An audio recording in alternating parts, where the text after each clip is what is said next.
Tu abuela no decía groserías, decía otra cosa. Palabras que cargaban clase social, historia y resentimiento. Palabras que tenían dientes aunque no sonaran a grosería. Y que hoy nadie usaría porque nadie las entendería. Venían de un México donde el lenguaje importaba más, donde insultarte bien era casi un arte. A principios del siglo XX, si alguien te llamaba lagartijo en Ciudad de México, no era un piropo. Era una clase completa sobre quién eras y de dónde venías.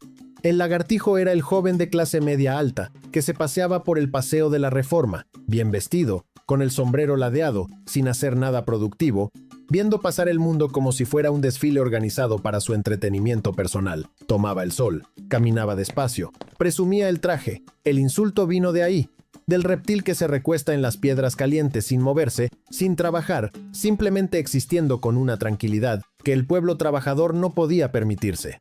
Llamarle lagartijo a alguien era decirle que era un parásito con buena ropa, que su mayor talento era verse bien, mientras otros se rompían el lomo. Era un insulto de clase disfrazado de observación zoológica. Hoy nadie lo usa, pero el lagartijo, como figura social, nunca desapareció del todo, solo cambió de traje. Esta sí sobrevivió más. Algunos la siguen usando, pero su fuerza original era diferente. En el México de mediados del siglo XX, sangrón tenía un peso específico que hoy se ha diluido. No era solo alguien antipático, era alguien que activamente te hacía sentir menos. Que no necesitaba insultarte directamente porque su presencia sola ya era un insulto. Que con una mirada, con un comentario de aparente buen humor, lograba hacerte sentir pequeño. El sangrón era el tipo de persona que hacía chistes a costa de ti y luego decía que era broma, que llegaba al lugar y todos sentían que el ambiente cambiaba, pero no para bien. Había algo en su energía que pesaba. Decirle sangrón a alguien era más que un insulto, era un diagnóstico. Y en el México de barrio, ese diagnóstico era prácticamente una sentencia social. Esta sí ya casi nadie la conoce, y la pronuncia correctamente al primer intento. Cahuengue era el cobarde, el que no da la cara, el que se raja en el último momento. El que prometió, aseguró, juró, y luego desapareció justo cuando más se le necesitaba. Pero no era solo cobardía física, era cobardía moral. El cahuengue era el que no se atrevía a decir la verdad a la cara, el que hablaba por detrás, el que nunca afirmaba lo que pensaba. En los patios de las vecindades de Ciudad de México, de los años 40 y 50, llamarle cahuengue a un hombre era casi un reto formal. Era poner en duda su hombría de una manera que obligaba a respuesta. Era, en el código de honor de la época, algo muy serio. Hoy la cobardía existe igual o más. Pero la palabra que la nombraba con esa precisión brutal ya no la usa nadie. Aquí hay que detenerse, porque esta no es solo una grosería, es un concepto filosófico mexicano que tiene su propio libro. Samuel Ramos, filósofo de la Universidad Nacional Autónoma de México, dedicó páginas enteras al pelado a mediados del siglo XX. Lo describía como el hombre urbano pobre que compensaba su vulnerabilidad con agresividad verbal y una sexualidad hiperbólica demostrada a gritos en la calle. El pelado, decía Ramos, llevaba el alma al descubierto, pero antes de que los filósofos lo estudiaran, el pelado ya existía como insulto cotidiano. Llamarle pelado a alguien en los años 30 o 40 era bajarle la categoría social de manera fulminante. Era decirle que no tenía modales, que no tenía educación, que era, literalmente, alguien sin nada. La ironía que nadie menciona es que Cantinflas, el comediante más querido de México en el siglo XX, construyó toda su carrera siendo el pelado. El personaje de las carpas circenses, el que no tiene nada pero sobrevive con ingenio, se convirtió en el mexicano más famoso del mundo. El insulto se volvió identidad, y eso dice más de México que cualquier ensayo. Esta merece un momento de silencio antes de pronunciarla. Fufurufo, 6 sílabas que ya en el sonido te están diciendo lo que significan. El que se siente más, el que presume. El que llega a la fiesta del barrio y trata a todos con condescendencia, porque cree que su origen, o su ropa, o su apellido, lo colocan en un escalón diferente. No era exactamente un insulto de baja estofa, era más refinado que eso. Tenía ironía. Cuando le decías fufurufo a alguien, estabas riéndote de su pretensión. Le estabas diciendo, te veo, y lo que veo no me impresiona. Las señoras de los años 50 y 60 la usaban con maestría, con una sonrisita lateral y un tono que mezclaba lástima con desprecio. Ay, ese sí que es muy fufurufo, y con eso bastaba. Esta llegó de España, pero México la adoptó con gusto y la afiló un poco más. Mequetrefe era la persona que habla mucho, se mueve mucho, aparenta mucho y produce nada. El que siempre tiene una opinión, pero nunca tiene una solución. El que llega tarde a la reunión, hace más ruido que todos juntos y se va primero, sin haber resuelto nada. En las vecindades de la primera mitad del siglo XX, llamarle mequetrefe a alguien era casi una sentencia. Era decirle, no eres peligroso, eres peor que eso, eres inútil. Un hombre sin peso, un bulto con voz. Los abuelos que la usaban la decían con una cierta economía de movimiento. No gritaban. La soltaban bajito, casi de costado, y eso la hacía más letal. Mequetrefe, qué palabra tan perfecta para describir a ciertos personajes que aún abundan. Hay algo que no termina de asentarse. Estas palabras tenían dientes porque venían de un México donde el lenguaje importaba más. No había redes sociales donde desahogarse. No había comentarios de YouTube donde dejar salir lo que pensabas de alguien. El insulto en persona, en la calle, en la vecindad, era todo lo que había. Y cuando alguien te lo lanzaba, lo hacía con precisión, con economía, con la conciencia de que esa palabra iba a quedarse flotando en el ambiente mucho tiempo. Me pregunto si hemos perdido algo ahí. No los insultos, la precisión. Esta viene del siglo XIII y aún así se entiende perfectamente. En el español medieval, patán era el campesino sin educación, el hombre del campo que llegaba a la ciudad sin saber cómo comportarse en ningún espacio social. Pero en México, del siglo XX, ya no necesitabas venir del campo para ser un patán. Bastaba con comportarte como si no hubiera nadie más en el cuarto. El patán no era el bruto físico, era el bruto social. El que interrumpía, el que no cedía el paso, el que en cualquier espacio compartido actuaba como si ese espacio fuera exclusivamente suyo. El que fumaba donde no se debía, el que ponía los codos en el plato ajeno, el que en una conversación solo escuchaba para encontrar el momento de volver a hablar de sí mismo. Había una diferencia importante entre el patán y el barbajana. El barbajana no sabía que estaba fallando, el patán sí sabía, y no le importaba. Eso lo hacía peor. Las madres mexicanas del siglo pasado usaban patán como advertencia preventiva antes de salir a cualquier lugar. No vayas a ser un patán. Una frase que contenía toda una ética de cómo ocupar el espacio ajeno. Ya no se dice, pero la conducta que nombraba sigue siendo el deporte favorito de mucha gente. Esta no era el femenino del lagartijo, era otra cosa completamente diferente y bastante más complicada. La lagarta era la mujer que usaba su atractivo o su astucia para obtener beneficios de los hombres, pero no de manera franca. Lo hacía con enredos, con insinuaciones, con una forma de moverse en el mundo que los observadores de la época consideraban manipuladora. El insulto tenía una carga enorme de misoginia, hay que decirlo sin rodeos, porque en el México, de la primera mitad del siglo XX, cualquier mujer que supiera lo que quería y lo consiguiera por sus propios medios era sospechosa de ser una lagarta. La etiqueta le caía a quien se atreviera a tener agenda propia en un mundo donde se suponía que las mujeres no debían tenerla. Lo interesante lingüísticamente es que el reptil del insulto cambió de sexo y de significado. El lagartijo tomaba el sol sin hacer nada. La lagarta hacía demasiado. El mismo animal, dos acusaciones opuestas, ambas dirigidas a personas que no encajaban en lo que se esperaba de ellas.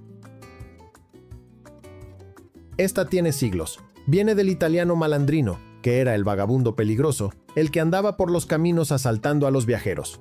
En México del siglo XX ya había perdido parte de esa amenaza original y se usaba más como insulto genérico hacia alguien tramposo, mentiroso o con malos modos.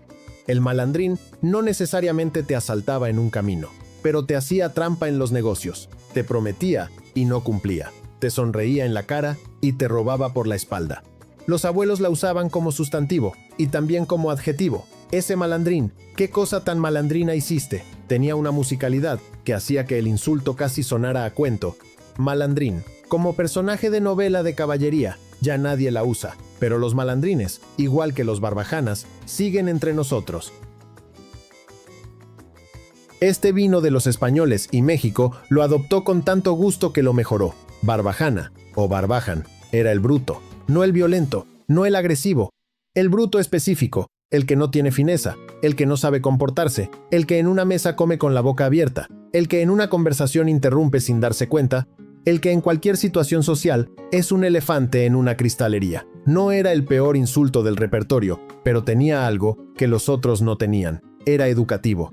Cuando alguien te decía barbajana, te estaba dando información. Te estaba diciendo exactamente en qué fallabas. Las madres lo usaban con sus hijos, los maestros con sus alumnos.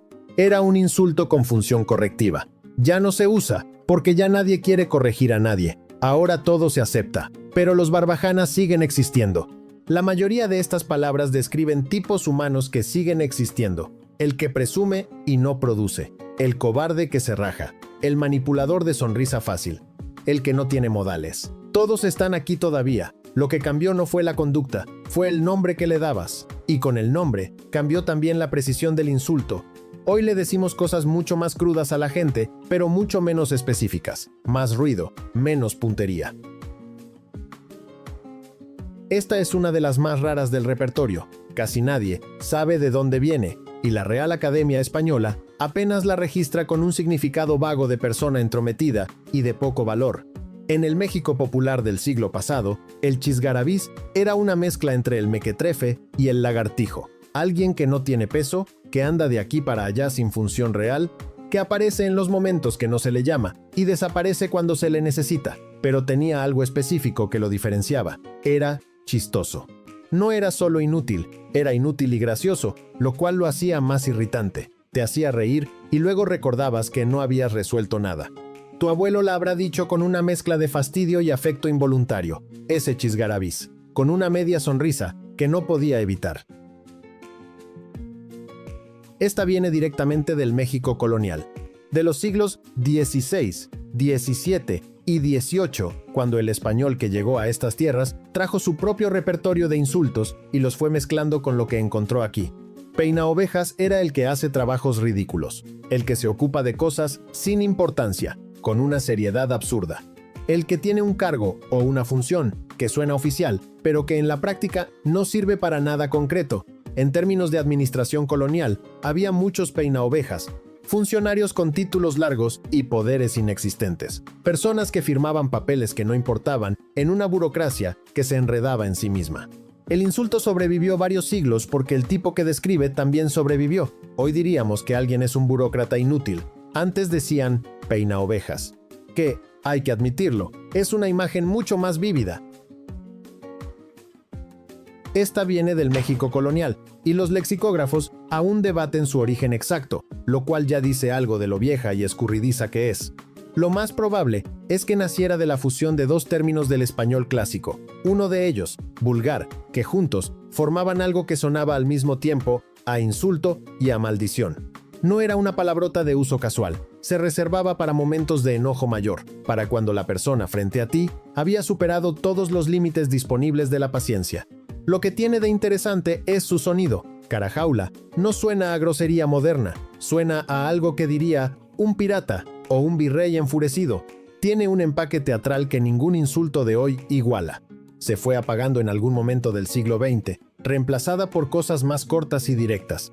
Pero quienes la usaban sabían que estaban lanzando algo pesado, algo con historia. Esta merece el número 2, porque no es solo una grosería. Es un documento social completo.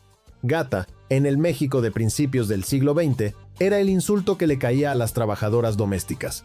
Venía de una lógica cruel y muy específica. Las empleadas del hogar vivían en los cuartos de la azotea, los cuartos de servicio, que estaban en la parte más alta de las casas.